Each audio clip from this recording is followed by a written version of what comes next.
Here we go, we're live now. I do believe we're live now. For some reason, Facebook took a few minutes to catch up there. Not Facebook, sorry, YouTube. Because this is actually a YouTube stream coming into my site. Yes, looks like we're working. So please do let me know. Pop a message in the little chat box if you can see me.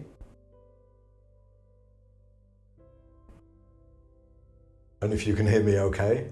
I can see the chat, but it's like over there. I'll just bring it up actually to make sure I can see it. So that I can see it while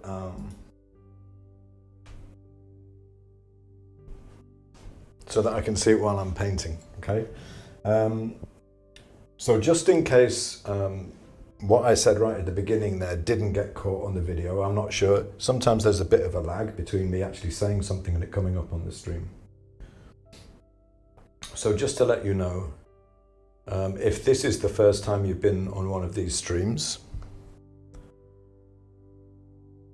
thank you. Lovely, thank you. Looks like we're all good. Basically, if it's your first time on one of these, welcome. All you need to do is watch the video. Now, if you want to, you can ask questions as we go along in the chat box. If you haven't set a name yet, if you look at the bottom right of the chat box, there should be a little link that says set name. You don't need to sign in to Chatango. You can just set a temporary name. And it really helps me because then I know who I'm talking to if someone asks me a question, okay? Now, if you're painting along with me, and I hope you are, that's great, you know, do let me know in the chat now if you're painting along so I can get a good idea of numbers. And every now and again, I'm going to stop during this session and ask if everybody is caught up and if you're all right. If you're feeling really rushed and behind at that point, do let me know. It can be a bit of a difficult balance because obviously some people tend to move quicker than other people, but we'll figure it out as we go and it'll be fine.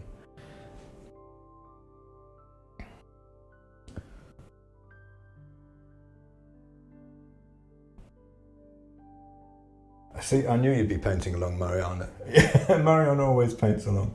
Joanna's painting along. Brilliant. That's fantastic. Great. I'm glad we're all working. So over the next, this is the first of 7 sessions. Okay, so over the next 3 weeks, I'm going to try and teach you as much as I've learned about flower painting as I possibly can. And if I had to boil the whole thing down to one word, it would be simplification. So I'm going to be coming back to this theme all the way through. So for this session, I'm going to be showing you 2 different ways to set out the drawing right at the beginning. And we're going to be talking about simplification mostly and about the form, simplifying the form down. After this, I'm planning 3 sessions on values, which will increase in complexity as we go through them. 2 sessions on colour, and then a final session which we'll be doing what I call a strong start. So getting as far as we can with an alla prima painting all together at the same time, putting everything that we've learned in all of the different sessions up until that point into one final session. I also did think actually it might be a nice idea to have like a Zoom Q&A maybe right at the end. So if you think that's a good idea, let me know. What I'll probably do is I'll pop a message in the Facebook group, a post there, to see if anyone wants to have that towards the end of the workshop.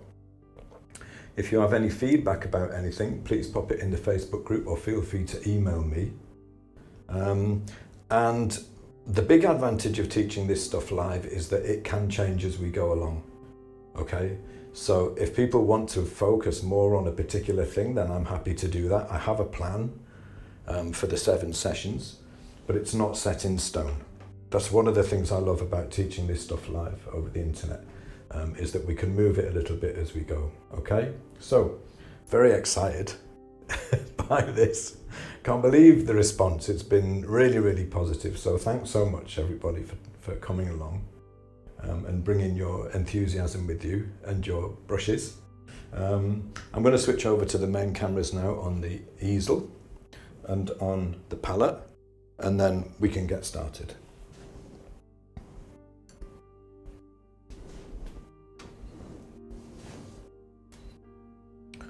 And by the way, I should tell you, I must apologise for the slightly weird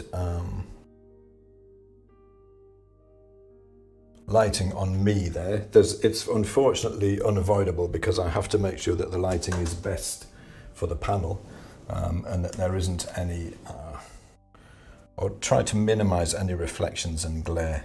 So the lighting is generally not perfect for someone who's standing and talking. So, what have we got today to play with? First of all, I've got, this is an ampersand gesso board panel, which I know probably some of you will be using as well. It's 8 by 10. And if you printed off the image, or if you've got it open on the screen, the proportions will be the same. It should print off at 8 by 10 as well. Okay.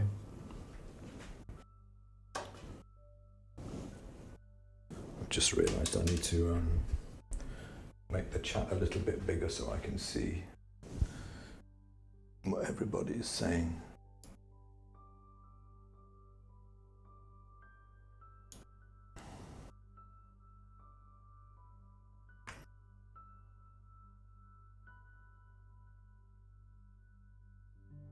Yes, I am live on YouTube as well. So the way this works is I'm streaming live to YouTube, and then I'm embedding the YouTube video directly onto my site.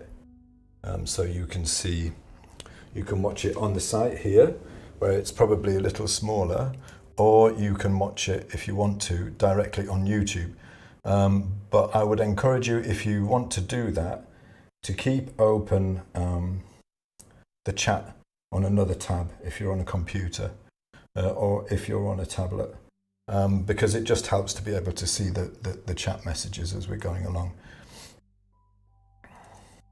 Okay, so what have I got here? Titanium white, ivory black, raw umber. It should become fairly obvious why I've got all of these as we get going. So the first thing I'm going to do is squeeze out a little bit of these. We're just drawing today,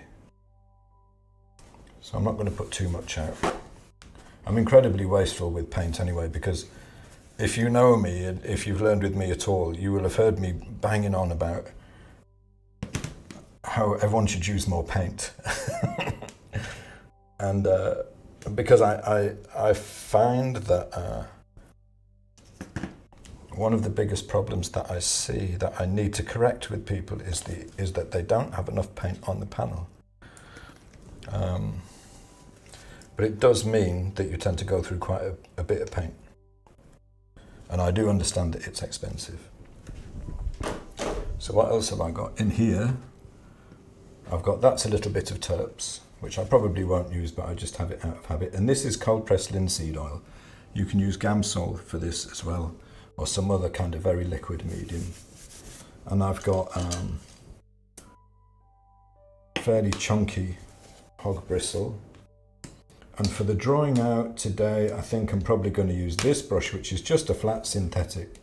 That's about probably somewhere between 1/4 inch and 1/2 inch. So that's a 1/4 inch brush, and that's a 1/2 inch.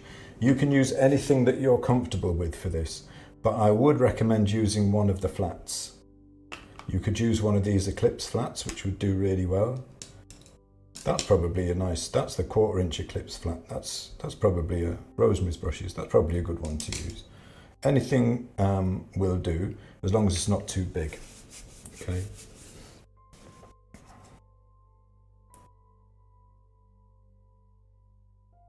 Do I know of an app for a desktop computer to place a grid on photos? Well, I do it in Photoshop. And that works really well for it. You know, you can put a layer over it, and then an extra layer over the picture, and then you can make the layer visible or hide it, so you can have the grid there when you're setting your drawing out, and then take it off if you're working from a photo. I imagine that there's other ones that you can use as well. Oh, by the way, today we'll probably be going for about 1 hour to 2 hours, and I'm gonna, just to recap, I'm gonna take you through 2 different approaches. So this first one is going to be a blocking, a straight line blocking.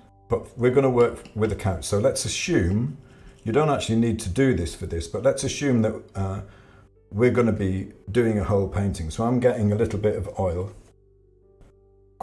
actually, let's be honest, quite a lot of oil on my brush, and I'm going to coat this. Now this is what we call a couch. A few people have asked me what a couch is, and it's basically just a layer of medium, usually oil, that you paint into. So you want to make sure that you get the panel completely covered. I think my the temperature of my camera is a little bit washed out.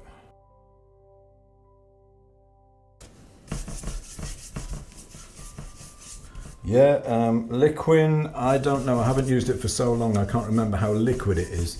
You might find you want to cut it with something if it's not liquid enough, if it's too thick. It will also set up quite quickly, but probably no quicker than Gamsol. I'm not sure what the open time is of Liquin. By open time, I mean how long it stays fluid and you can still work on it. I like to have a layer for a couch that will stay liquid for a whole session, which for me is usually, the maximum is like 4 to 5, extreme days, maybe 6 hours. So I've covered the whole panel, right? The next thing I'm going to do is this is slightly different from the second way I'm going to show you, but I'm going to get a bit of the white and some of the raw umber and a little bit of the black.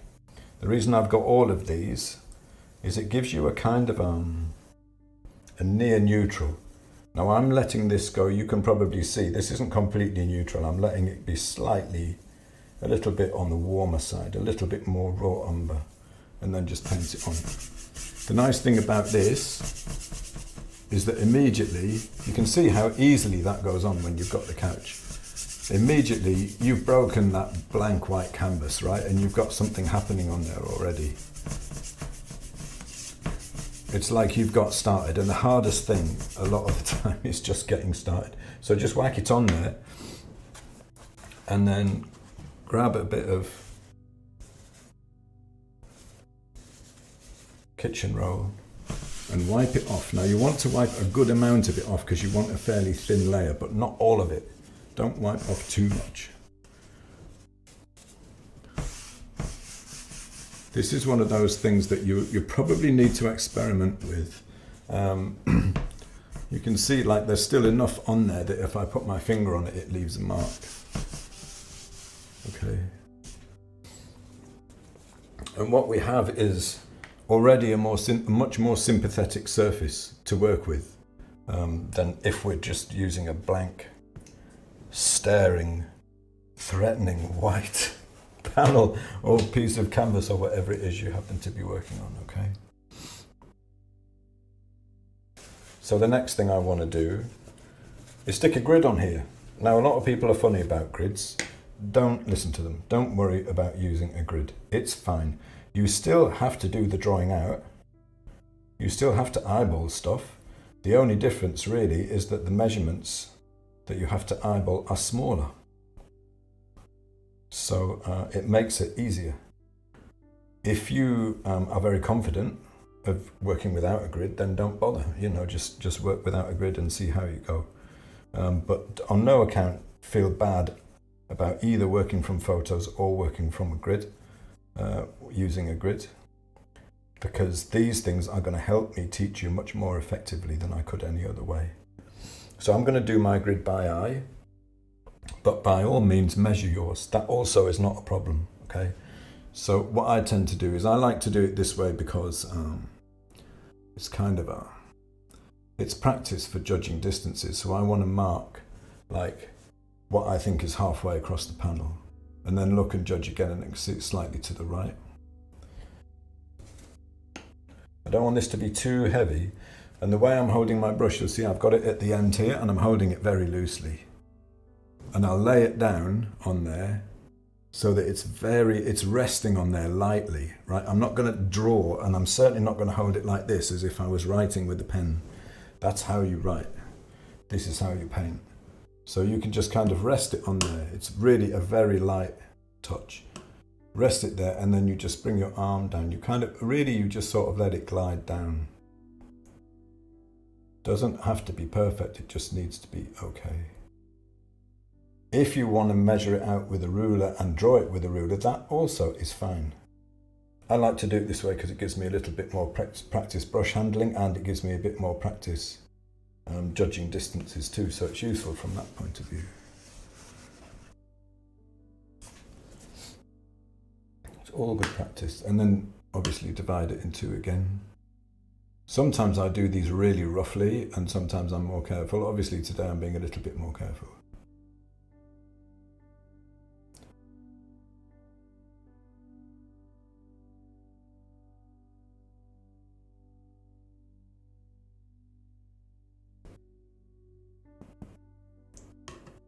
So the same the other way, I need to judge where I think the middle is between those two. And what I generally do is make a mark and then have a look and see what I think. Is it about right? I think that's about right. Same thing, I'm holding it really loosely and then just drag across.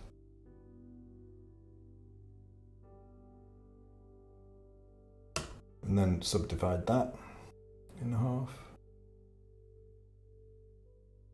And that in half. And this actually, it does take a bit of familiarity with the brush to do this.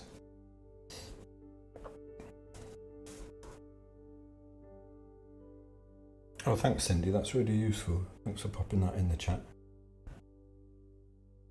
I do have an exercise which I call breathing lines, which is about teaching you to be comfortable with doing these kind of lines, you know, with a very soft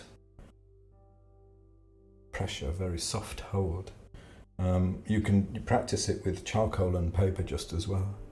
And you breathe in, you put whatever it is you have at the top, and as you breathe out, you allow your arm to fall and make a line. And you try to make the line as straight as you can. And then stop and breathe back in and do another one. It's actually quite meditative. Okay, so that's basically our grid. It's not perfect, but it's certainly close enough.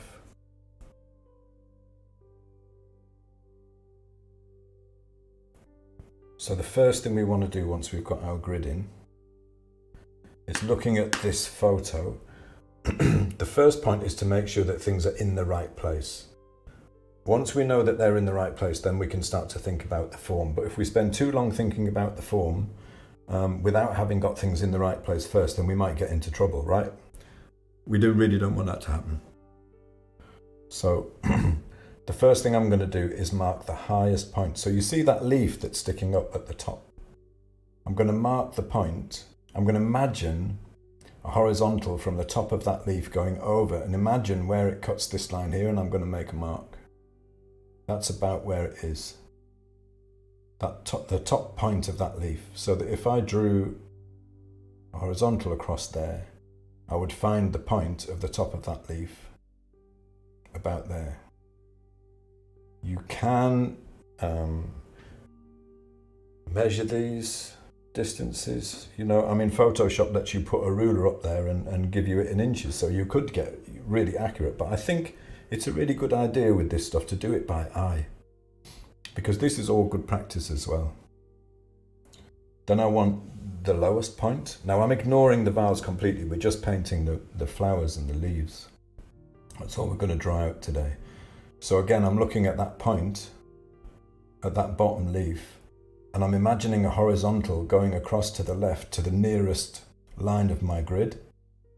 And it's a little bit below half. It's going to cut it about there.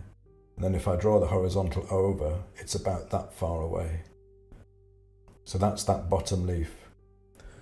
That funny line that you can see, the diagonal, that's semi-horizontal, going off to the right, is actually a piece of thread that I used to hold up the flower on the left because it wasn't behaving and it wouldn't point to the light as I wanted. So that's why we've got that there.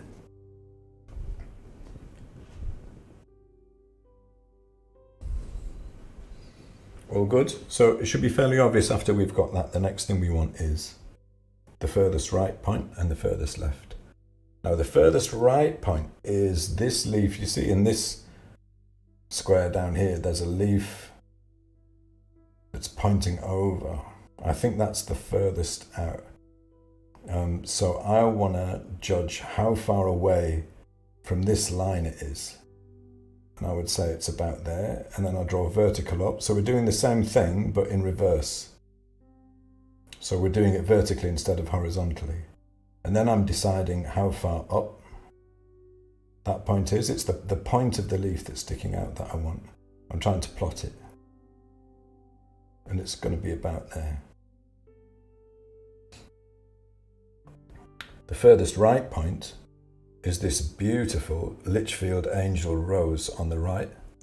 And that's coming out probably about halfway out, a little bit less than halfway across here.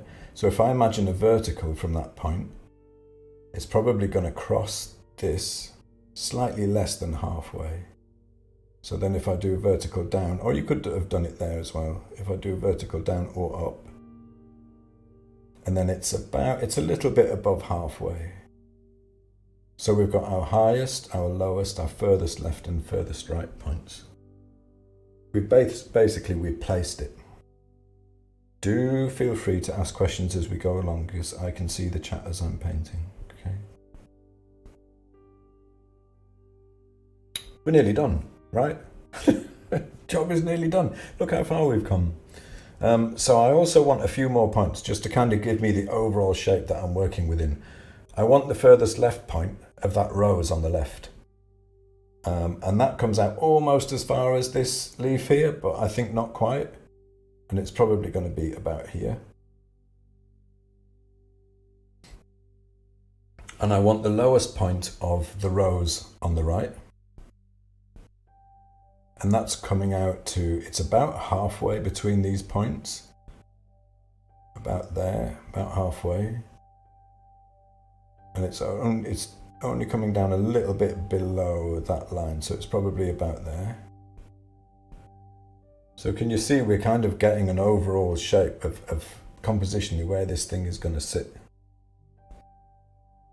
This is a kind of a careful and deliberate approach to laying things out. It's very similar to Sight Size, except of course that we're working with a photo and a grid.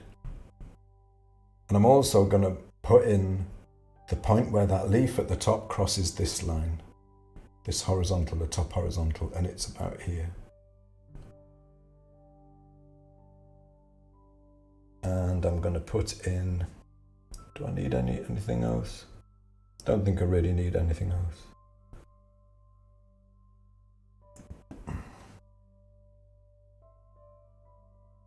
All good. So if you've got that far, they don't need to be perfect, they just need to be close. And you can join all of these points. Now again, I've got a really, really loose hold, and as I'm drawing these lines, I'm not doing them like this. I'm certainly not doing them like this. I'm doing it from my shoulder with my whole arm.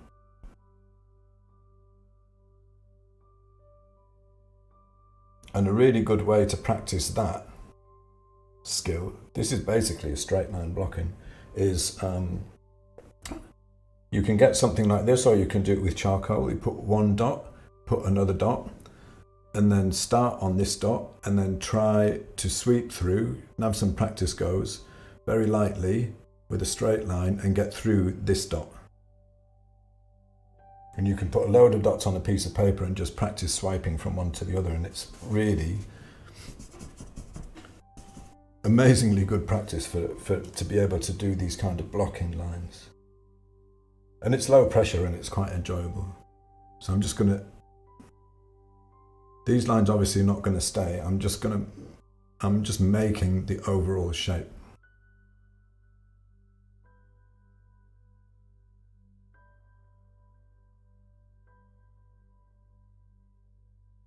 So everything is pretty much going to fit within that shape. So I do want to refine it down a little bit though. So once you've got that in, I want to get the overall shape of each rose, okay? So I'm looking at the rose on the left, and the very lowest point of that rose is here. The highest point is just inside this line, and it's about there. And all the way down here, actually it's probably a little bit back from there, it's about there. It doesn't cross this line until it gets down to here, so I'm just going to do a line there. And then it kind of curves around here. So I'm going to do that in 2 straight lines. I'm going to get an idea of where this is, how far away it is from this corner. We're doing everything with straight lines. It makes it much, much easier. So that wasn't much to add, but already you can see we're starting to find this rose now. So from this point, it goes almost straight down until it cuts this line here. And then there's a line there. We're not bothered about any of the detail at the moment. We're just roughing it in. And then it goes up to here.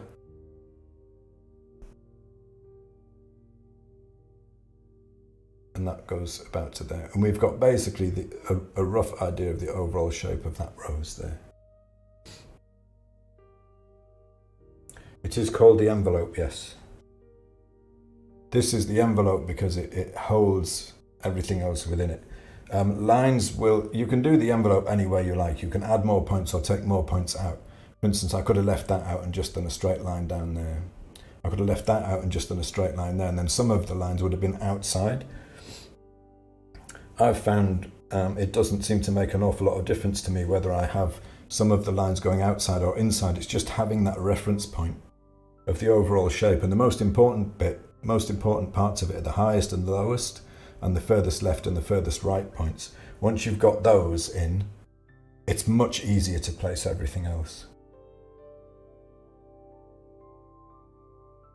Okay, so now we want the shape of this rose on the right.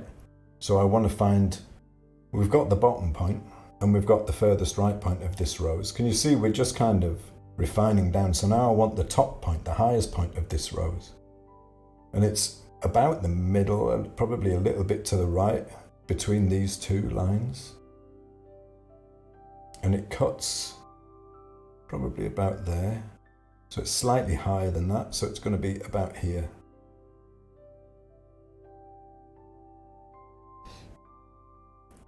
That's the top of that rose. So then I want the furthest left point, and that is between these 2 lines. Slightly higher than halfway, probably about that distance. It doesn't go halfway over, it's quite a bit less than half, so we'll put that about there. Okay, so that makes it a lot easier now to sketch out, because we can see that this bit of the rose crosses the corner there. I need to go a little bit further out on that one. And then it crosses inside this corner here.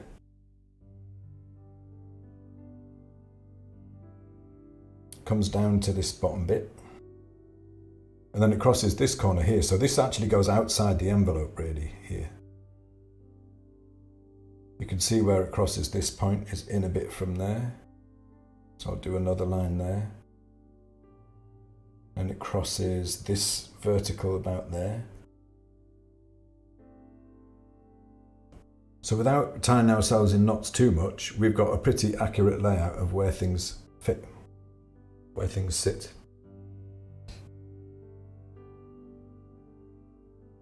All good? Let me know how you're doing. I know sometimes it can feel like I'm rattling along at a bit of a pace. Don't forget that you can always go over this again. I think probably one of the best ways to go through this stuff with me is to do your best to keep up while we do it, because you learn the most that way. And also if anything strikes you can stop and ask me a question. And then go back over it again when you've got more time and do it more carefully. Once you've had the experience of doing it once, you'll probably do a much better job of it the second time, you know. And I would also strongly advise you to practice this from life. If you can get hold of some roses, of course it doesn't actually have to be roses, it can be anything you like. But if you can get hold of some flowers, stick them in a vase, stick a couple of them in a vase, or even one of them in a vase, and try and do this from life, you know. It's really, really, really good practice. Obviously it's slightly easier doing it from a flat reference like a photo with a grid on it, but you can also, don't forget, if you want to, you can set up something like this in front of your subject. And this is just a foam core piece of board with a hole cut out of it with a grid made from red thread, which just glued on. So you've just made little holes in through it around the side and then tied a knot and then glued it. And you can stick this, find a way to stick it. I often have them on the edge of my, like taped on the edge of my easel. So you can work sight size from life with a grid. And all this is, you know, people get snooty about grids, but when you have sight size, when you work sight size, strictly sight size as they do in the ateliers, you have a plumb line, which is the center line, and you measure everything by eye from that. So this is just the same, but you have more lines. It's basically the same thing. Obviously doing it with only a single vertical is more taxing, and it teaches you to eyeball more.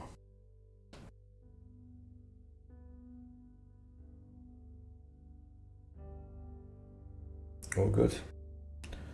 So I'm gonna rough in where these leaves go. I'm not going to spend like a huge amount of time on these.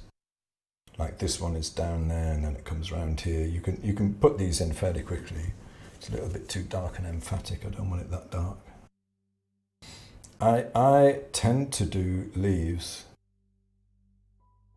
You'll see as we get further on through the workshop, I tend to try and do them with a flat brush. Like if I was actually painting this, I would try and do the whole shape with something like this, with the right colour and the right value all at the same time.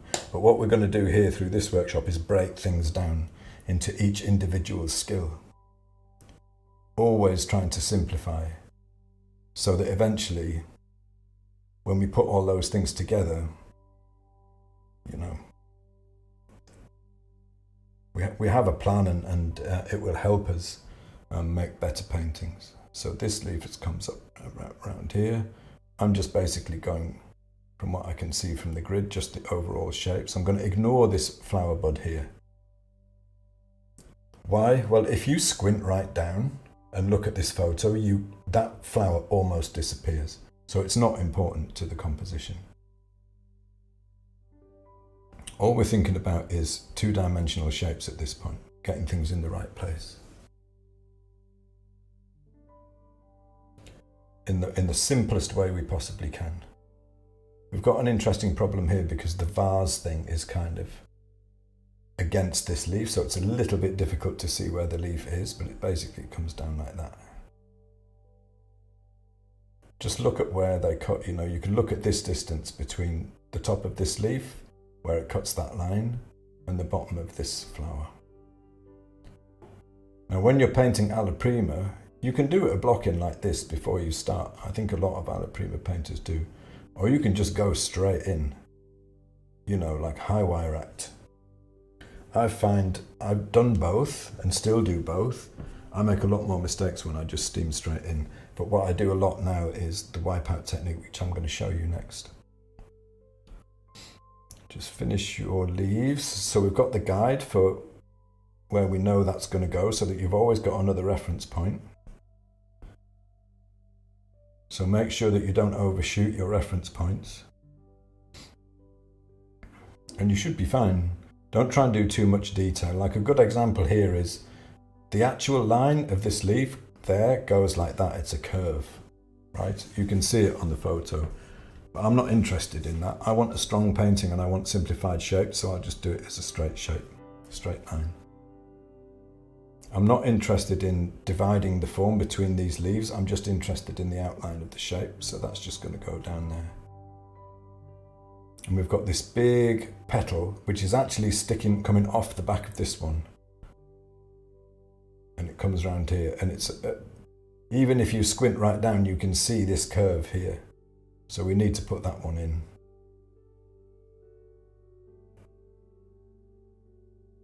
But basically, anything that you can't see when you squint down, you can safely leave out.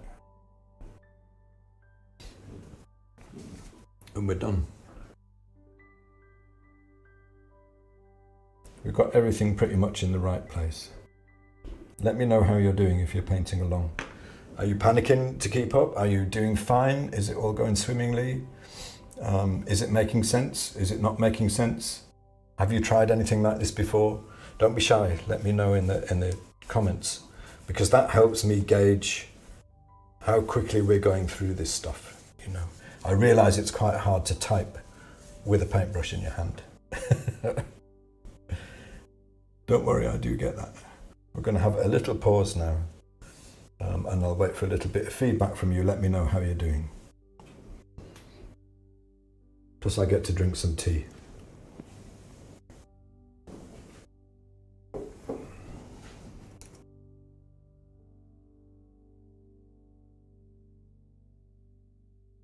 All good, fantastic.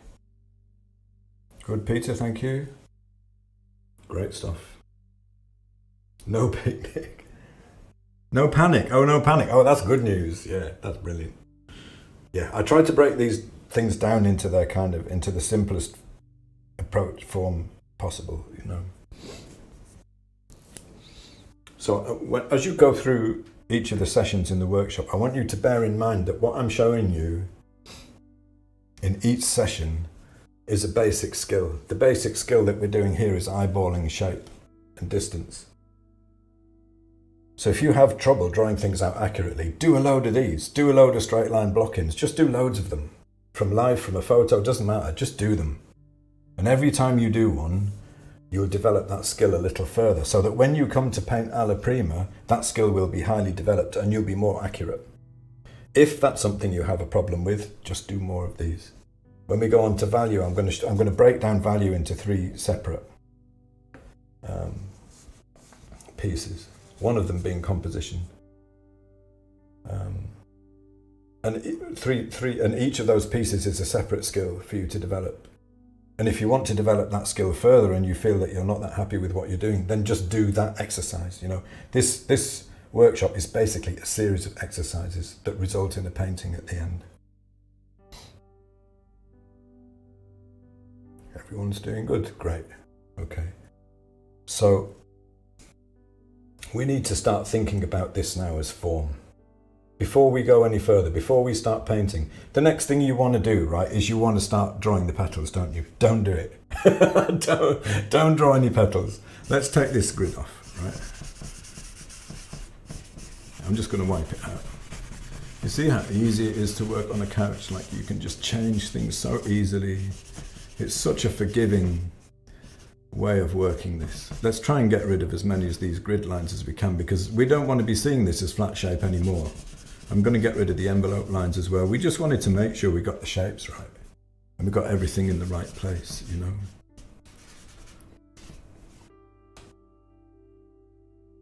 Now the leaves I'm not that bothered about. Why? Because they are pretty much 2-dimensional shapes. But the roses I'm very bothered about. You know, I really want those roses to look 3-dimensional. I really want them to have form. And in order for them to have form, we need to think about them differently. They're not just 2-dimensional shapes, they're 3-dimensional shapes, and we need to think about what shape they are, okay? So this one up here is best thought of, the one on the left, is best thought of as a disc, which we're seeing pretty much from the side, but we can see a little bit of the surface of the disc. So the shape of this one, if you simplified it right down, is basically this. Like, that's the bit of that we can see on the top. That's the shape of that flower. Now, no one's going to be really very convinced if you draw that as a flower, but you'd be surprised if you have the values right and you have the colours right and you paint something as simplified as this and then you squint down, that is enough to tell you if you're making any mistakes in the drawing, in the form, in the values and in the colour before you start painting any petals. That's the shape we've got here. Right, so what do we need to find? We need to find this edge, and it's not obvious where it is. We have to kind of imagine it. So we're looking for the first bit of real shadow in these petals, and it's about here. This is a disc, and it's best thought of that way, with a dent in the middle there. So it kind of goes down in the middle there. Can you see what I mean? So the middle of it is about there. And the beautiful thing about this rose, and it was like that when I was looking at it from life as well, is right in the middle is the lightest part. It's like the bit that faces the light the most. So we're going to put that edge in first, okay? Decide where that edge is going to be. Now I know there are a lot of petals here that stand out as well. We're going to ignore them completely because we're dealing with shadow here. In terms of the overall form of this form, this is shadow.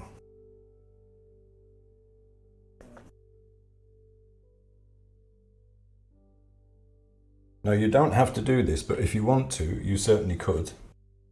Is what I would do is I would dip this brush in a bit of oil, get some thin paint and then wipe it off so there's not too much oil on there, and just mark that as a shadow area. I'm not bothered about it being especially the right value.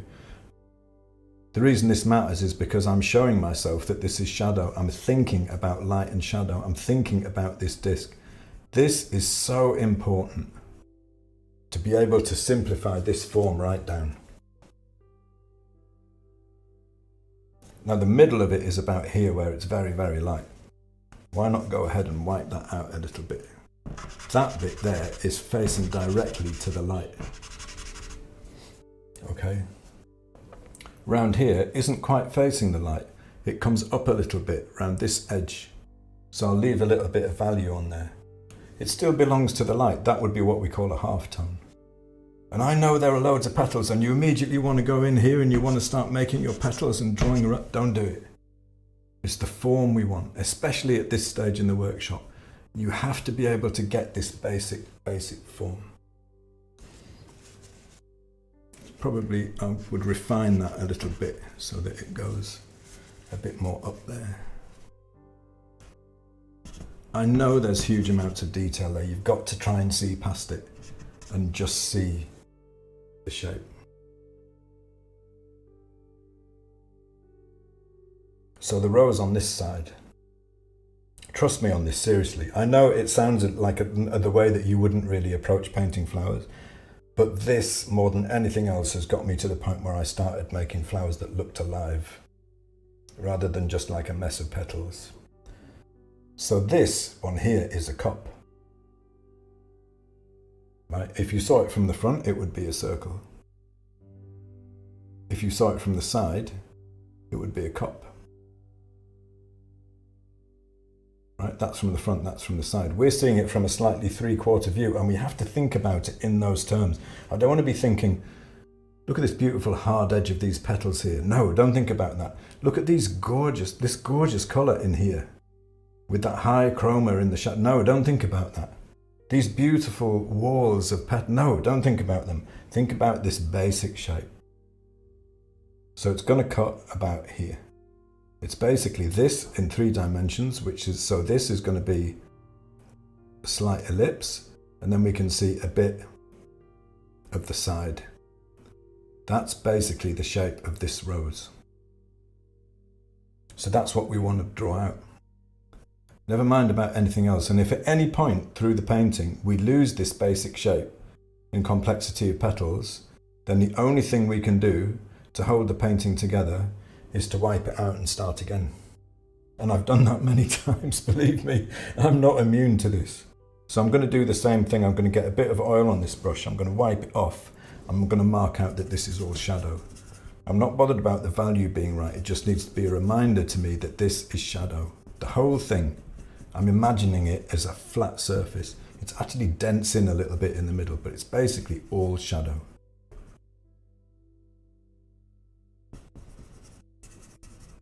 And I promise you, if you approach flowers like this, you can do the same thing with any flower, you know. Simplify them down. Look past those details. And this is now ready to go, you know. There's a slight bit of value up here where it's turning away from the light, and there's a bit of a shadow of this rose on there. It doesn't really get its lightest until it's out there. And here as well, it turns away from the light. The reason this part here, these petals down here are darker, is because they're turning away from the light. The light is coming down from up here. So these bits are starting to turn away from the light.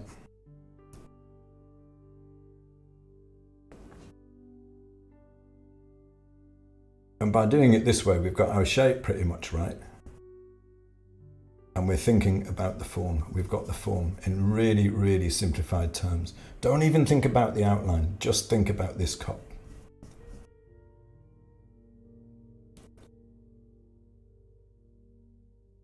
Okay. We don't have to worry about these, as I said, because they're flat. You might want to worry about this petal as well, because that actually does have a shape as well. But personally, I wouldn't be worrying about that too much at this point. It's not going to make a lot of difference. The key to making this composition work is to have these two flowers appear as physical shape, as a simplified physical shape. Then you can add all the little details afterwards, but you have to get this. Then you need to nail the values, then you need to nail the colour, and then you can start thinking about the petals, but not until you've done that. Let me know how you're getting on. We'll have a little pause.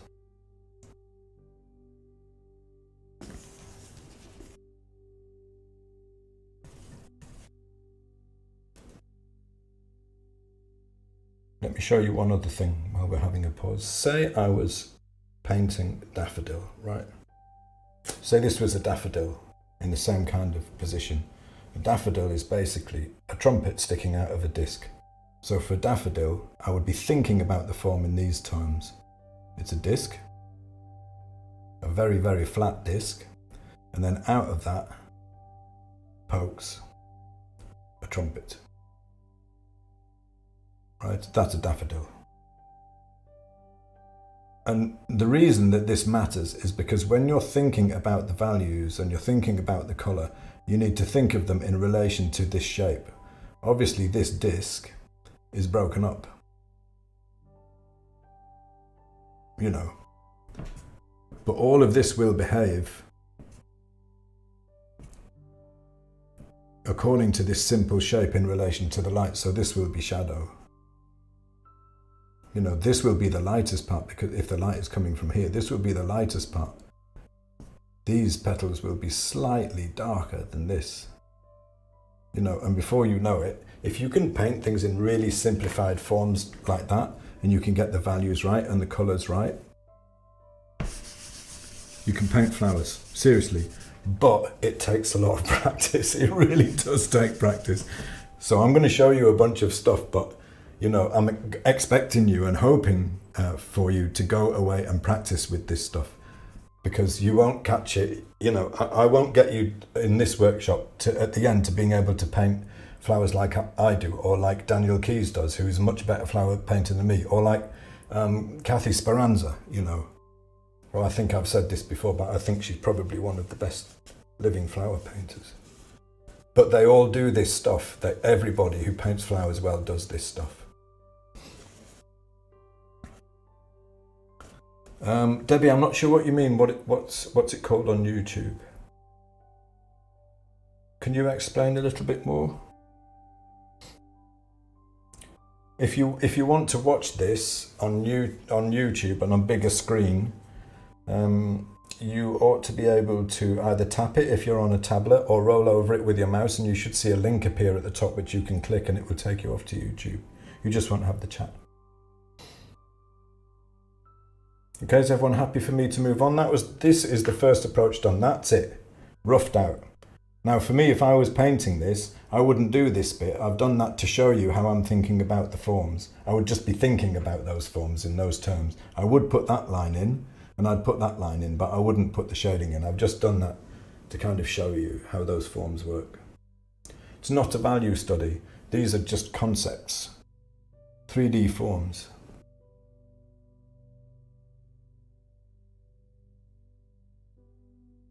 These are flat.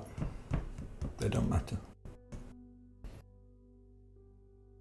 Obviously we want to get the values right and the colours right, but getting this one to show that it has light glowing through it from behind, and this one to show that it's in shadow, that's just about the value and the colour.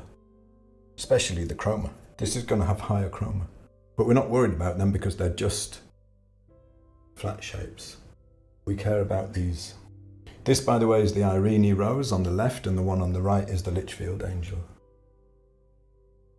A lot of these roses, they're David Austin roses, and a lot of them, I'm just learning about all this stuff this year since I've started looking after my own.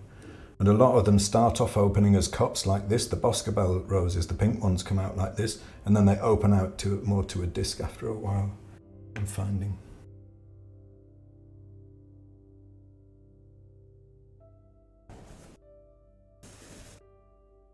So let me know if you're ready to move on to the next version of this, which is starting to, same thing, but starting to move towards a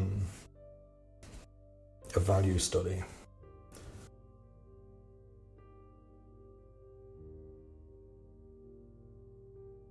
I'm going to do the wipeout version next.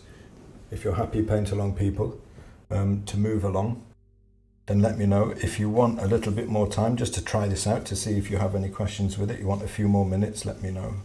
That's fine too.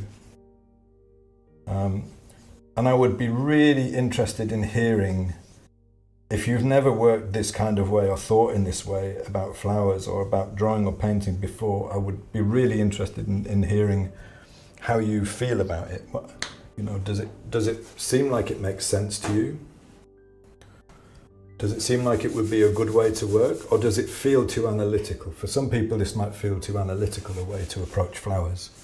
You know, but I promise you, if you can get the form and the light right, from my point of view, I think you can get more emotional content into the paintings. Because we connect, I think we connect with things more readily when they appear real to us, you know, in the painting.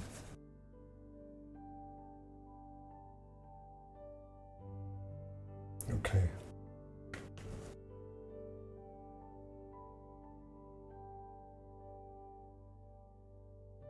Great stuff. Nice comments, thank you. All right, so I'm going to do the next one on the same panel. I'm going to take this off. Just because it means I don't waste a panel. Now, Heather was asking me, are we going to be doing this one as a value study, and should we keep our drawing?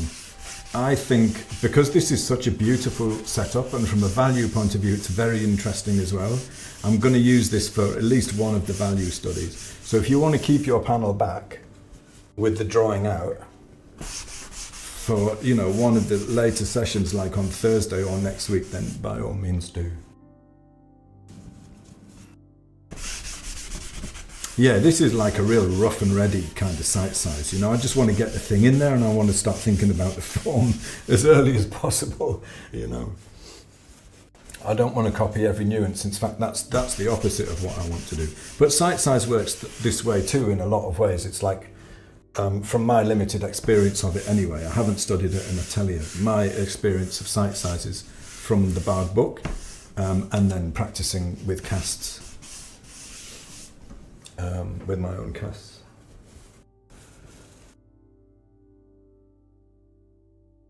Ah, yes, if you're using a canvas board, you might find it's too absorbent. Yes, you might. You might. When I use those canvas panels, what I usually do is I get an oil primer.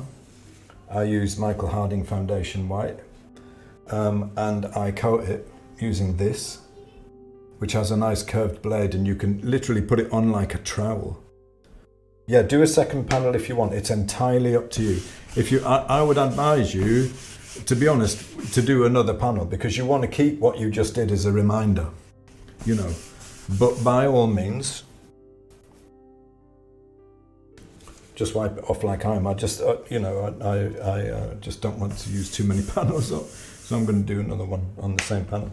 I think it would probably be a good idea to do another panel. And also, you know, you'll have both different techniques of laying out a painting at the beginning side by side. You can see which one you like the most, and it will remind you. you know. If you want to see, let me show you something quickly about where this goes next. I'm going to show you a painting of some similar roses that I did last week, this one was. And you can see with this painting, right, this one is a disc with a dent in the middle, and this is a similar kind of thing. It's a cup, but it's more this way around than the one that we're working from. So you can see more of this is in shadow, but this is where most of the light is because it's basically a cup. And over here, this side is going to be in shadow, you know, and here is your disc. And I started off this painting with forms as simple as that and then worked in a little bit. The tricky bit, as you all know, is knowing when to stop. And I find what happens a lot to me at the moment is I overshoot a little bit. I realise I've gone too far and I have to pull back and re-simplify and then add a few more petals. And it's amazing if your form is strong from the beginning, and that's thinking about the form, it's amazing how little you actually have to paint. So I'm going to get some more oil on this one. I'm going to do this one a little bit different, okay? So obviously my brush is a bit, I probably shouldn't have used that brush. Let's get another brush. Because assuming you're using a clean panel, you wouldn't have paint on it. Oil on there. I'm out of oil, actually, going to need a bit more oil. I suppose in a way it's not bad because you can see me getting the oil on there.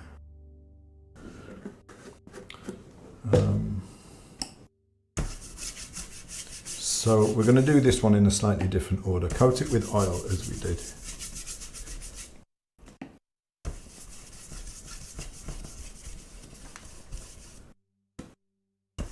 I was talking to Kathy Speranza, posted some beautiful wipeouts. Wipeout starts on Facebook the other day. I was talking to her about she approaches them, and she does it in this order as well for wipeout. So you put the oil on first, and then you wipe the oil back. Not all of it, you want a thin layer on there still, okay?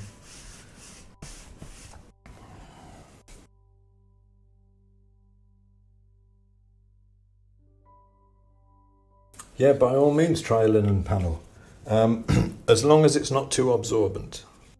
If it's very absorbent, wipeout won't work so well. You need a reasonably slick surface for a wipeout, which is why I was saying generally use ampersand panels or oil primed. If it's acrylic gesso primed linen or canvas, then it will be too absorbent. You won't be able to wipe out and get a bright white. So once we've got the oil on there and wiped it back, then we put our tone on, and I'm going to use mostly raw umber, a little bit of black. Doesn't matter, I mean you can add more black if you want it cooler, or add more raw umber if you want it warmer. It's entirely up to you. I'm going mostly with a raw umber. And just get it on there. Don't worry about brush marks, they're lovely, you want those. Gorgeous. They'll give the painting life. Try not to over smooth things. I'm a big fan of Dan Key's work, and if you look closely at his work, they're quite big, quite a lot of them, so when you see them from a distance, they look like quite carefully blended, but if you can zoom in, you find any details of any of them, all of this is still there, you know. He paints into a couch as well.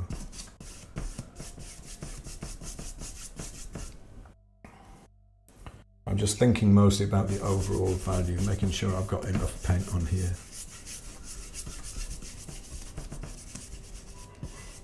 Okay. And I want to soften this a little bit. So I'm going to use a softer brush. Now, options for this. I was talking about watercolour. Someone was saying watercolour brushes wouldn't work for this. This is a watercolour brush. It's about 1 inch. Really, really soft. It's cheap as chips, this one. It's not a quality brush. I don't know if I can still read on what it is. It's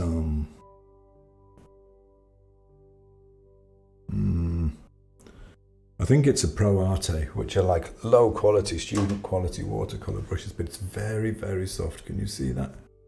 Here's another one. This is Pro Arte as well, I think. These are watercolor wash brushes. This is why I was saying a flat, soft brush is really good. I've also got here, if you happen to have one handy, you know, because everybody does, right? Rosemary's brush Eclipse Chroma, 1 inch. So what you want to do is to get one of these, or you can use smaller ones as well. This is one of the Scepter Golds, look. You know, smaller ones will do too. We just want to knock back this, not too far, but a little bit to average it out. So say if I use the Chroma, then I get, I mean, this is so, that's the pressure. It's like you're touching it. You're not painting, you're just gliding it across the surface really lightly. Chroma, beautiful, look. It puts those extra little striations in. Can you see that? If I use one of these, watercolor brush, it smooths it a little bit more. But any of them will do, you know. I could use my little Scepter Gold. It'd take me a little bit longer because it's a smaller brush. But the same thing, it will work really nicely. You know, I think I actually enjoy doing this just because it looks so nice, you know. You get this kind of cloudy, we just want to average it out a little bit. You get this smoky, atmospheric sort of, you don't want to do it too much. It's very common for when you're preparing something like this to go really overboard, because at the moment, the way our perception works is our eye is adjusting, or our brain actually is adjusting to the value extremes that we have in this, and we're seeing the differences. But as soon as we start to wipe out,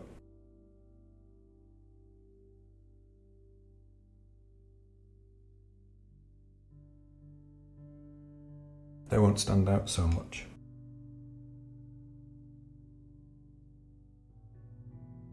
Yeah, oil paper is fine for stuff like this. There's some quite nice ones that you can get that have quite a slick surface, and they're good.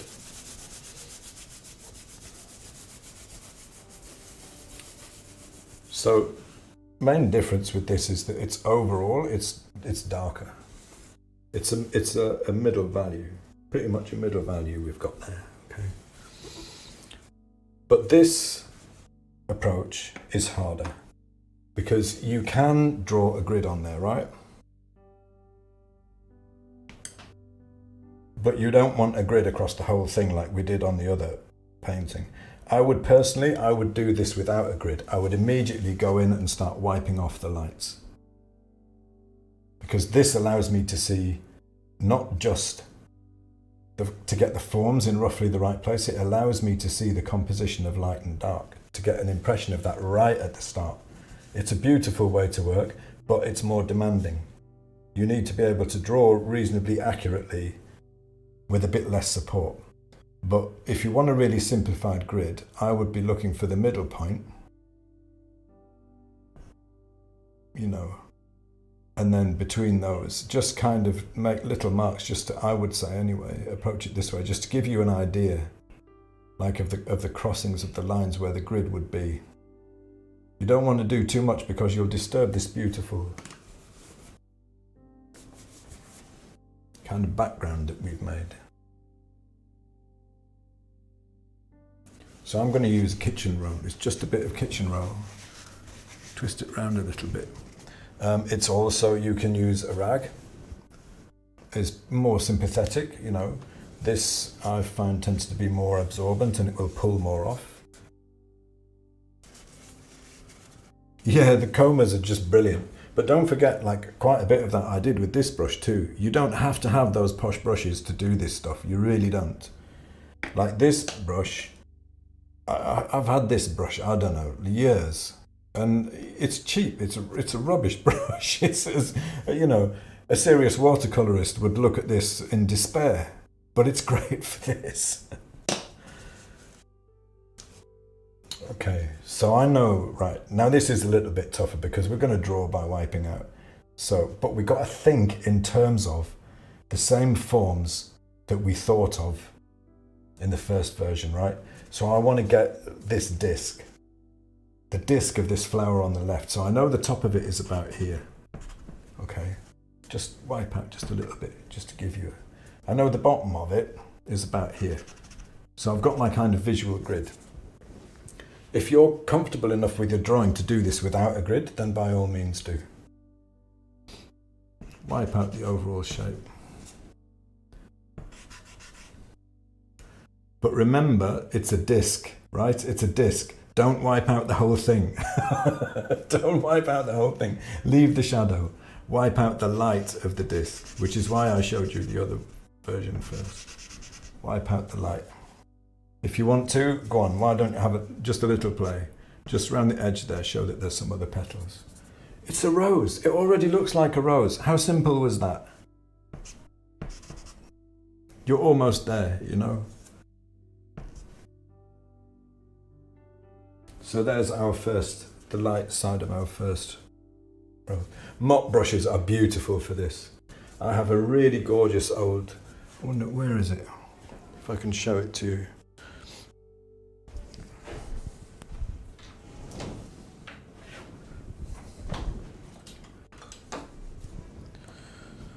I love this brush so much I don't use it. It's goat's hair. And it's just the softest, most beautiful brush, and I never use it because I don't want to spoil it, so it's pretty useless really. Okay, so that's the light part of that disc. So I want to do the light side of the cup. And I'm going to make some little marks so I know where it's coming. So that's the middle of the panel, you know. That's pretty much the lightest part of the cup. It goes down round to about here in a circle. If you need to make corrections, you can do it. Just pull the thing around again. Don't do that too much though, or you will lose this kind of background. You can apply that more as well. We're going to put some darker values in too once we've got this in. Don't be too precious about it because you want this. Harold Speed calls it dither. You want this loose kind of these kind of marks here. This is something that we definitely want with this approach. And when you come up here, just go a bit lighter so you have a little bit of value still there.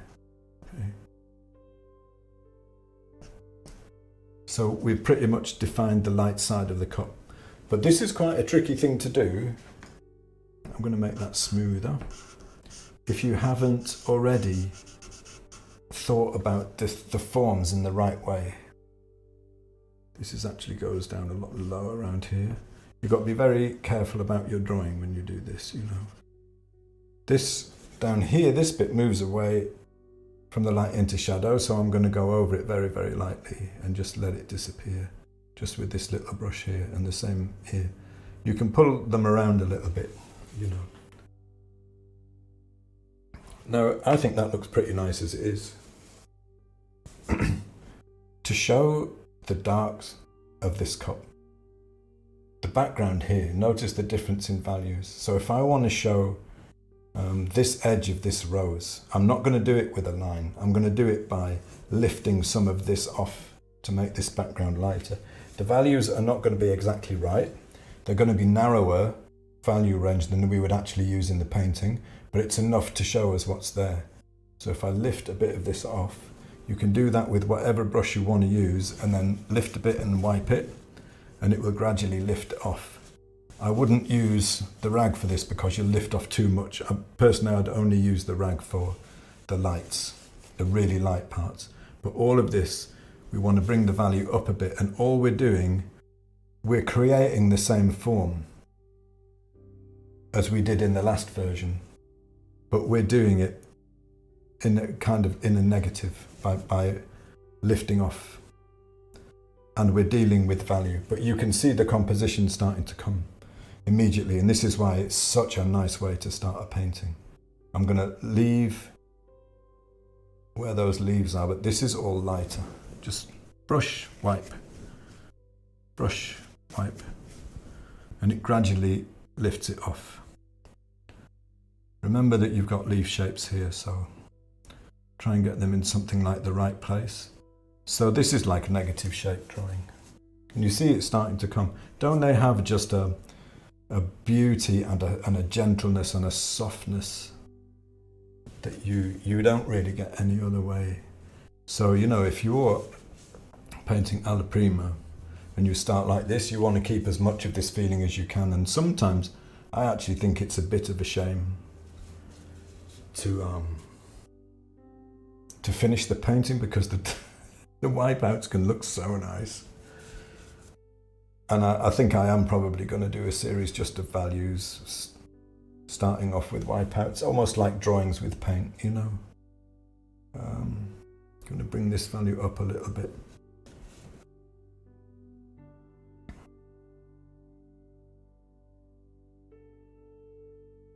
Great.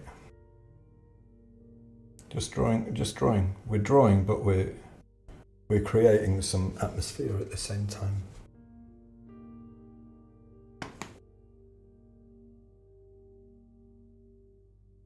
How are you finding that? It's trickier. It's a lot trickier than just a straight line blocking, but we're doing a similar thing. We're approaching it slightly differently, but we're thinking about the form. We're putting things in the right place and we're thinking about the form. This is a disc. There's the shadow side. This is a cup. Here's the shadow side. There's the light side. Can you see? It's very, very simplified. But because it has all of this dither and life and texture, already it's starting to look like something. And we've hardly done anything, you know. Let me know how you're finding this. If you want to look at this done extremely well, but with some painting in the lights as well, I'll write his name in the chat. He didn't paint flowers as far as I know, but check this guy out. Eugène Carrière. Eugène Carrière. French painter. Amazing, amazing painter.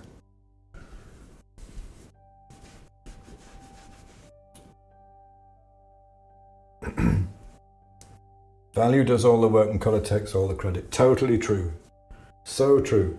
The other thing I would add to that is I would say value and edges do all the work. And colour gets all the credit. But yeah, it's true. Value is like, you know, most of colour. Let me know how you feel that your wipeouts are going. I think my shape is out a little bit on this one, you know, and we'll do a little bit more on this to refine them a little bit. Yes, edges. I'm going to be talking about edges a lot in the value. It's the reason that there's 3 value sessions is because we're also going to cover edges and composition. Yeah, it's a lovely way to draw with charcoal as well. Yeah, really nice. I mean, you could do something like this, let it dry, and then use a combination of direct painting and glazing over it, and I think you would get a pretty amazing result. I'll have to try that at some point, actually.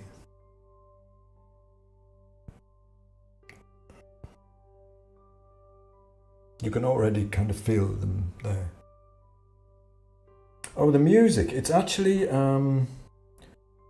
it's royalty-free music from a guy called Kevin MacLeod. And his site is incompetech.com.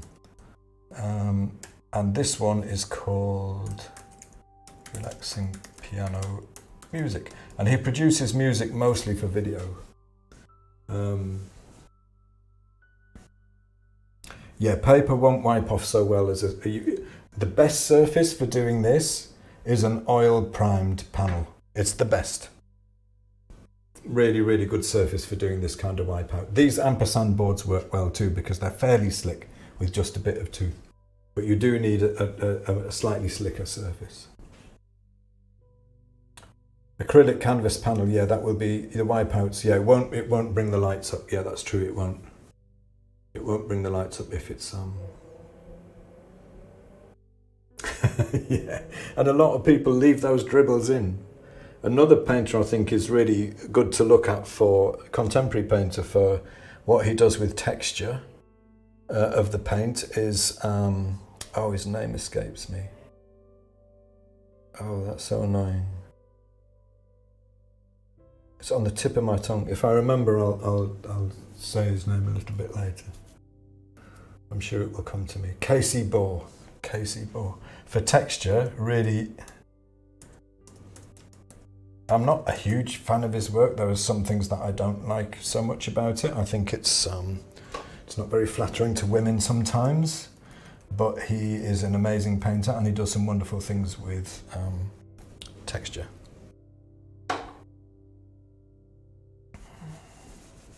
Okay, so I want to add some darker value now to this. We can start to paint into this a little bit more now, okay? So I'm going to need a little bit more raw umber. The other thing that's nice about this is you get this kind of, you get a bit of a warm and cool going on as well. I know I don't talk about that very much. I find it problematic in colour because a lot of the time, what appears to be warm and cool, people think of as temperature as more blue or more orange.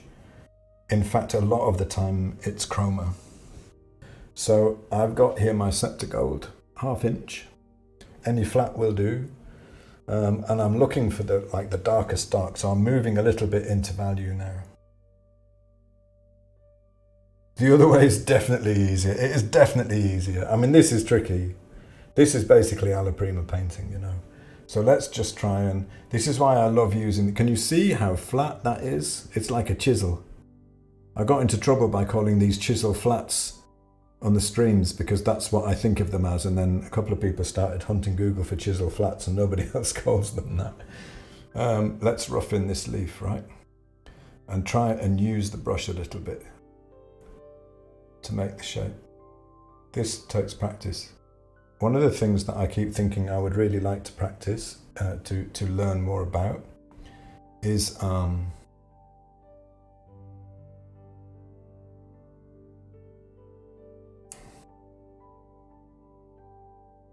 Japanese sumi-e ink painting, because I think if you learn some of that, then that kind of calligraphy that they do with those very simplified brush forms would be really good for this kind of thing. So I just want to get these kind of pretty much in the right place. I don't have the grid to work with. That makes it a lot more difficult, you know. But I'm working very simply, you know. I just want to get the overall forms. And when I put this dark value in here of these leaves, now you can see the shadow side of the disc. It's been created by what's being painted around it rather than painting it itself. And immediately, because we have this value for the leaves in as being darker, this appears to have that beautiful reflected glow in it. Huh? Now these leaves down here I'm not going to bother with at this point. And that's because if I squint right down, they're almost the same value as the background. So I wouldn't bother with those. But I am going to darken this cup just a little bit. Not too much. I just want to bring it down a little bit, just to really help it to stand out against the background. And because it wants to be slightly darker still than these values here at the edges. But not too much, don't do too much. And you can allow the brush strokes to kind of show that kind of wall in the middle. There's a very fine line between this working nicely and overdoing it.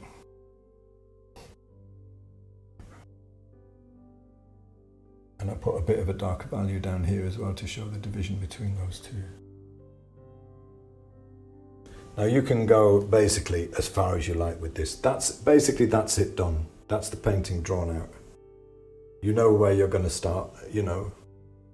Everything is in the right place. You've thought about your composition, you know, you've got these two light shapes, a dark shape here. Obviously this is going to be darker over here because the light is coming from over this side, so this side of the background is lighter. And incidentally, when I set these up, actually now there's another idea, that's something that we might want to cover.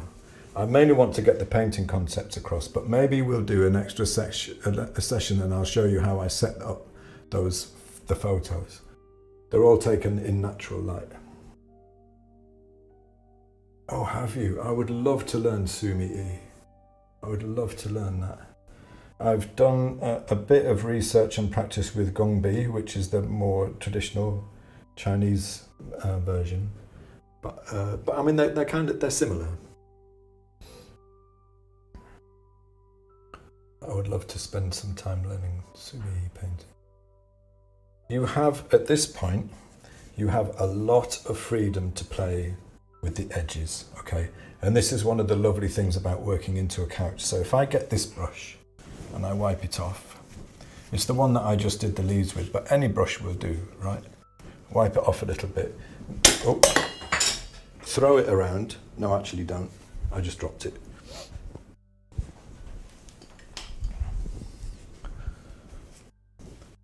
There's some interesting stuff going on here where this is like going to be a softer edge. I would just do that just really gently. Can you see the difference that made? You know, this here is a hard edge. Here it's soft, where it moves it out away. Can you see the way you can, just with really simple manipulations of the edges, you can start to create more form. Leave these hard, you know, this is a hard shape, this leaf, against the background. Almost nothing done there, you know, but it helped to give it a bit more. And I want to make this edge harder here. This is a hard edge around here. To follow along with me, try and do these edges. If you're not on a slick panel, if you're on an acrylic primed linen panel, you will really struggle to get a hard edge. You do need slick panels for this. But the practice is good anyway, because you can then try it again on a slicker panel. Let's bring this value. You can see how my shape has run away from me a little bit here. You can bring it back with a brush.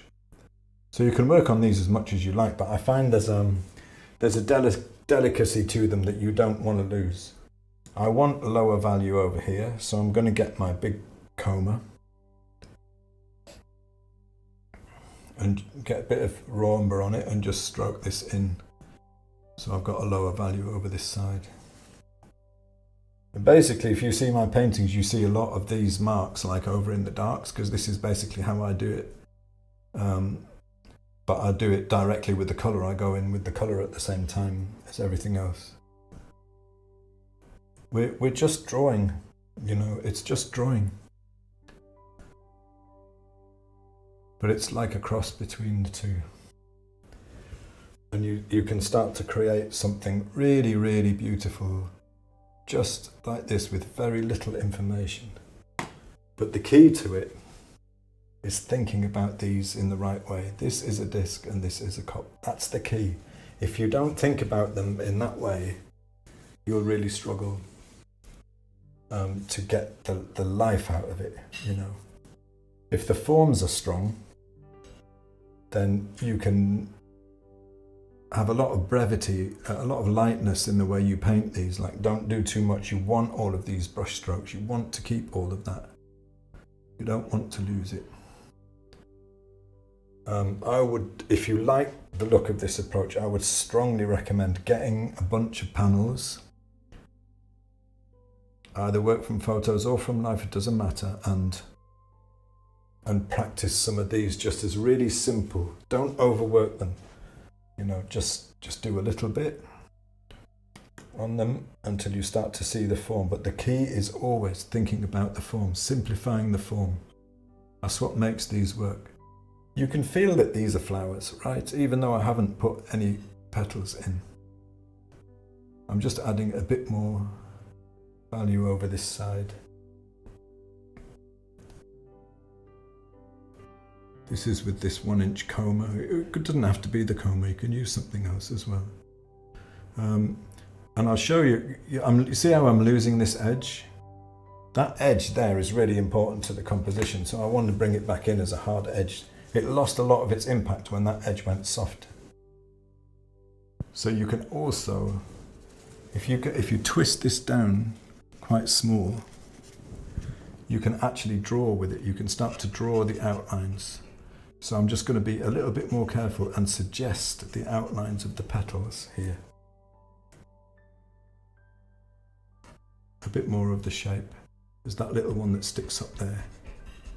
Just really carefully and gently. And a bit down here, wipe out some more highlights.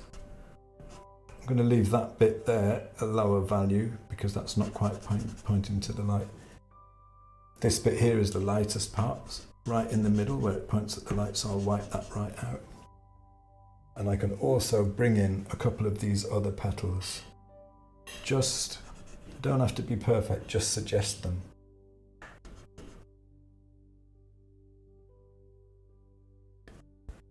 You know, we're drawing. Just suggest a little bit, a couple of bits here and there.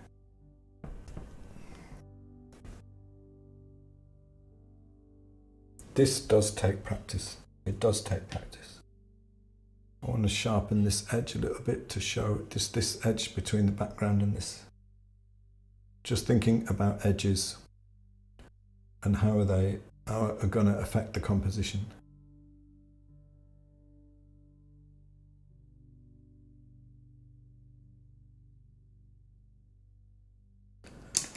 To ease this transition, I mean, this is obviously, I mean, I've been painting Alla Prima roses for most of this year, so I've been practicing this quite a bit.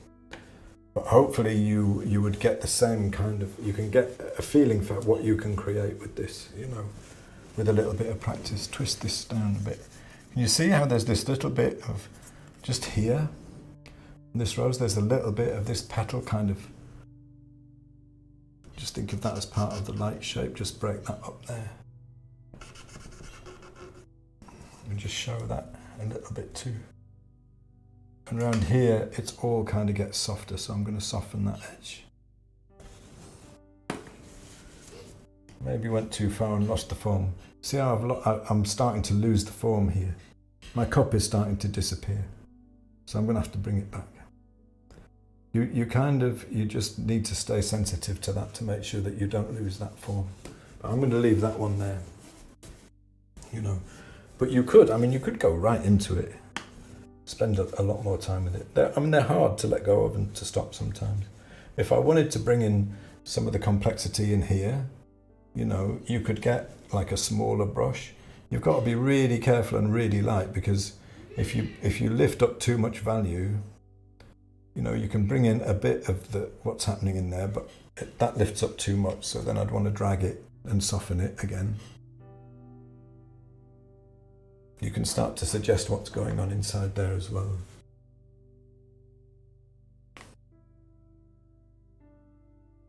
It is actually hard to leave them alone.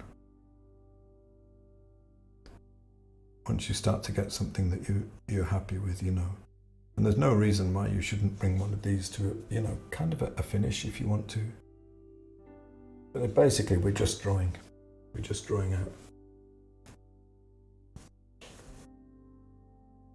Yeah, Peter, yeah, it's very like that. Very like that. Very like charcoal studies, yeah. So let me know, Paint Along people, how did you find that one?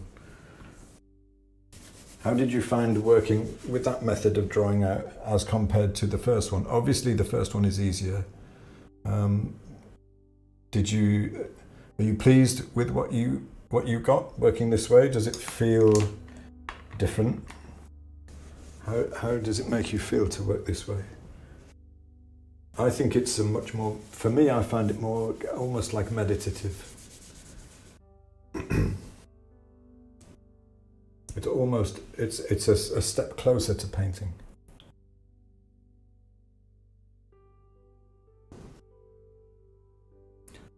And I'm aware, obviously, that a lot of your results will depend on the kind of surface that you're painting on, which is why I was saying we need to have a fairly slick surface.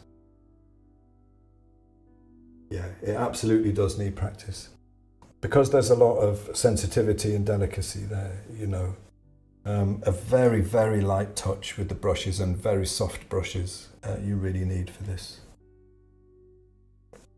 I agree, Yvonne, it's more fun. Yeah, it is more fun. It is more fun. And you can get, you know, you can get really kind of quite creative with it.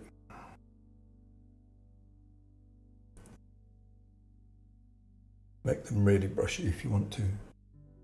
It kind of almost like a black and white photo or something, but it has a mystery and a softness to it that's difficult to get any other way. Poetic, yes.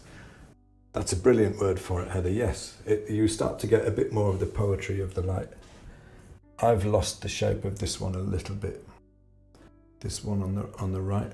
So I would be, if I was going to spend a lot more time on it, I would be wanting to fix that. Ethereal, another really good word for it, yeah. Ethereal. And it kind of fits the subject. So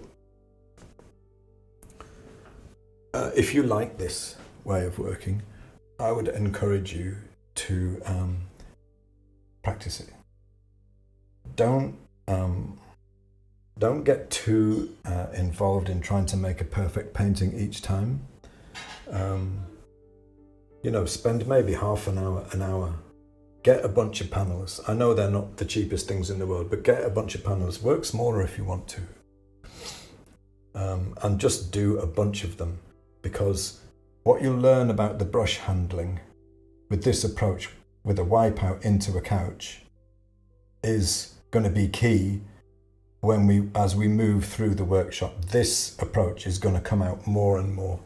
We're going to be doing this with value and colour all at the same time when we get to the end.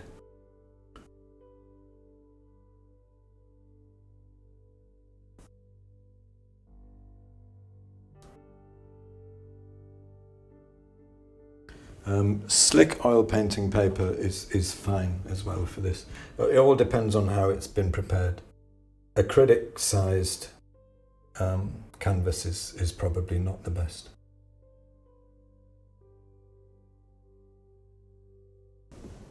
Okay, so that wraps up the first session of the flower painting workshop.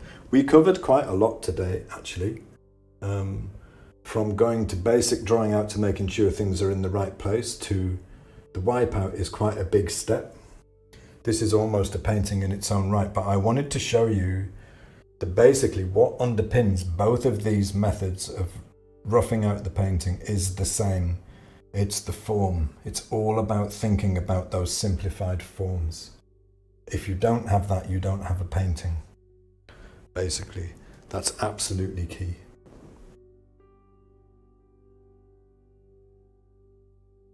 Yeah, that's true, Mariana. Yeah, Mariana just said she loves the idea of reusing. Take a picture, then wipe it off for next time.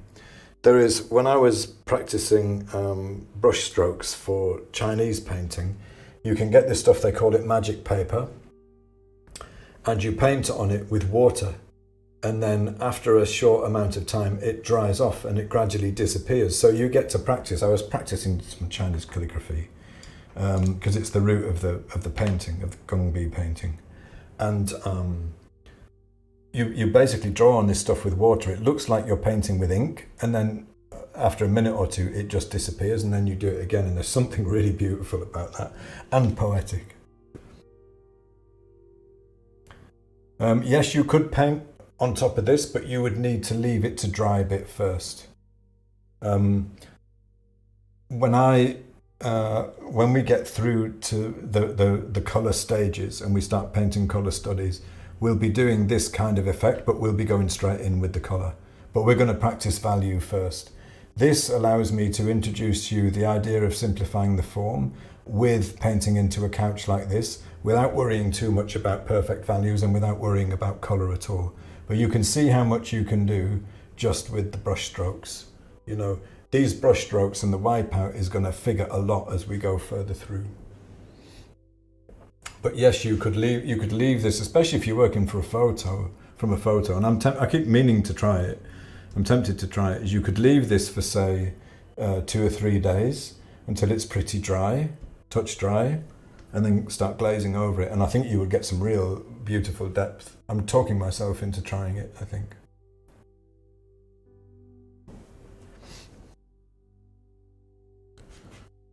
I'm just catching up with the comments now.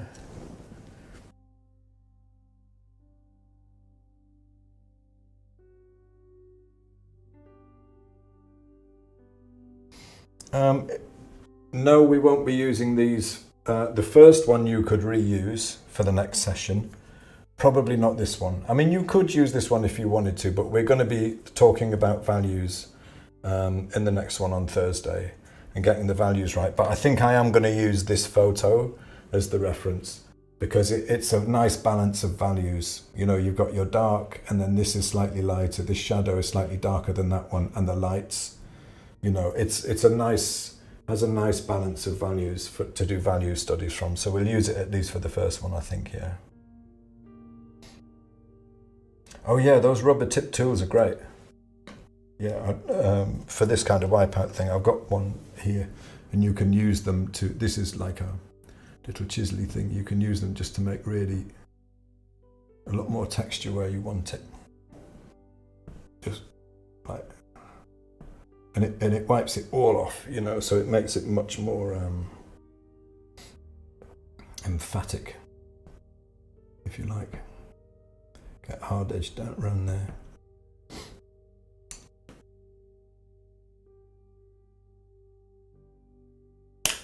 You know, selectively you can do a huge amount with this approach. It seems very simple,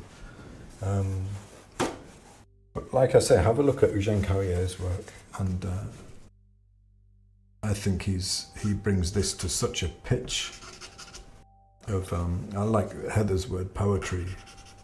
That I think they're really moving paintings, you know.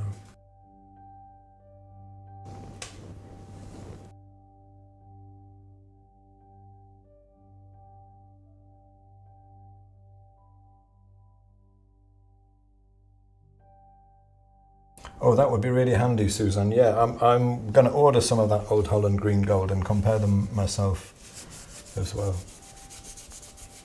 I mean, basically, you can use almost anything with this, you know. Palette knife will give you, you know, allow you to scrape off and get a fine edge and a little bit of texture where you want some texture, you know. You can afford to, you can experiment quite a bit with them and see what you can get out of them.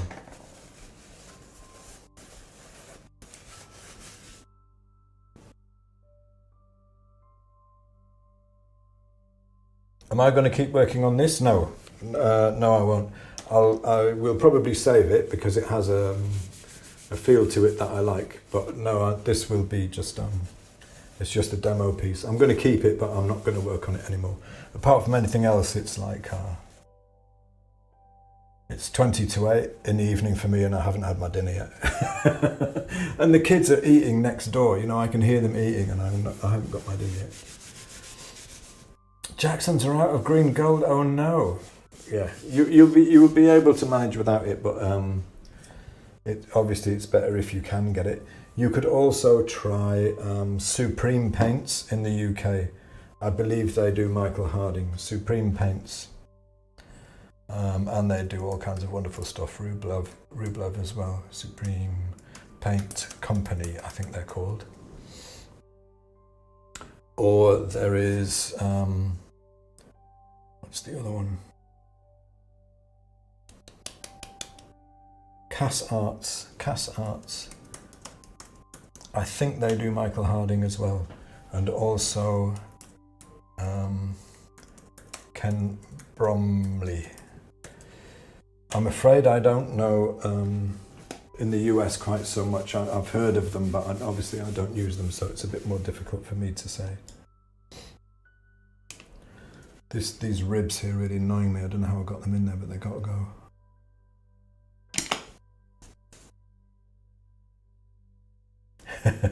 Okay, thanks very much for everybody for coming. I hope you enjoyed it. That's great to hear. Thank you so much. Lizzie Williams, because your name was too long. Just use Lizzie next time and then I'll know. So I would love it if you would take pictures if you can of what you did today. Stick them in the Facebook group. Obviously, we have almost 100 people signed up for the workshop, so I can't give personal critiques to everybody, especially at this price. But if there are a couple there that I think show something where a comment I can make might generally help a lot of people, then I will do. But it's just really nice to share what we're doing. It really helps that kind of feeling of community as we're all working along. I'll post mine. I'll post this one because, of course, I wiped out the first one. But I'll post this one in the group tomorrow. Pop them in there. Believe me, it's only going to get better from here. Thank you very much for coming, everybody. And I'll see you all again Thursday. And it will be at the same time. You should already have the link for that, but I will also send out a reminder when we're ready to go with that one again. Okay, thanks very much, and I'll see you all in the group tomorrow. Bye for now.